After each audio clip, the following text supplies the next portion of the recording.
to give her 8 hours of caretaking, she no-showed and was off with Brandon.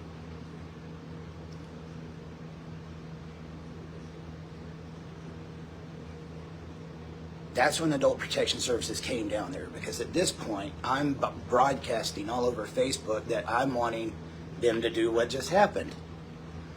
They came down there, told Betty, no, he's trying to build you a home. Which, guys, as of a couple of days ago, the Amish had agreed. We had permits, everything was ready to go, until I saw you-know-who back on the property. It's going to get good. I never went home. You people, some of you that didn't know me, you're about to find out. Give me a second. The emotions are high.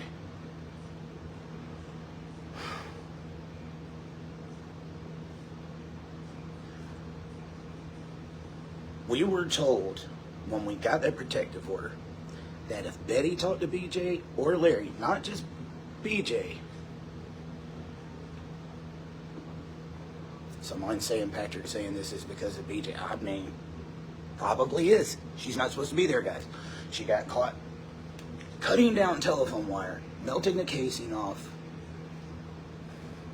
and $25,000 worth of copper line. That, I've been told, allegedly, get this, that Larry knew about it too. The copper. Yeah, it gets better.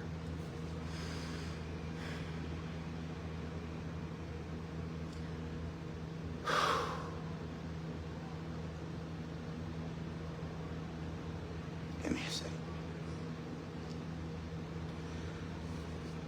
So then, all of this goes down. They say he's trying to get you to home. We try to make this like water under the bridge. On Thursday, we go to the Amish. That was the day, I guess, that the court date was. Guys, I was told 10 days. 10 days from that date is what we had with that protective order. If you go back to every live, that's what I said. I, honest to God, thought we had 10 days.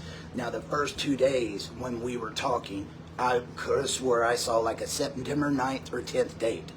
But regardless, and you'll find out why. I'm out here going to the Amish. I'm out here getting building permits. I'm out here taking everybody, doing everything. I was the only one doing anything. Literally, the only one doing anything until my friends got here. Which makes me so angry.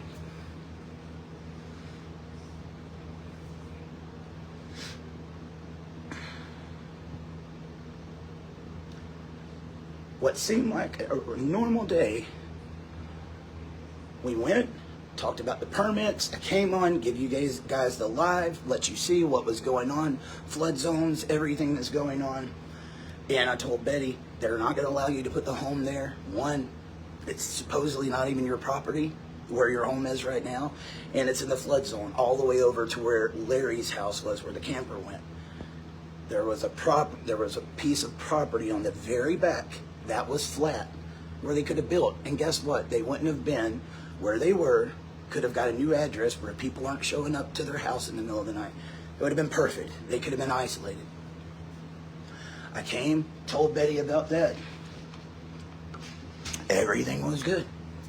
Everything. She said, I like that idea. Patrick told me at one point in time that Betty said she didn't want her house back there. Even though in a video, Betty tells me, I always wanted a house back there. My sister Judy used to be back there. Well, and then I'm hearing from Patrick, well, Betty doesn't want her house back there. When I say something to Betty, but Eric, I never said that. Regardless, we went walking the property and was going to try to find out what was going on. I noticed when I was walking the property on the backside, there is a place called Devil's Backbone. I found 2 campfires. So, definitely eyebrow raised, right?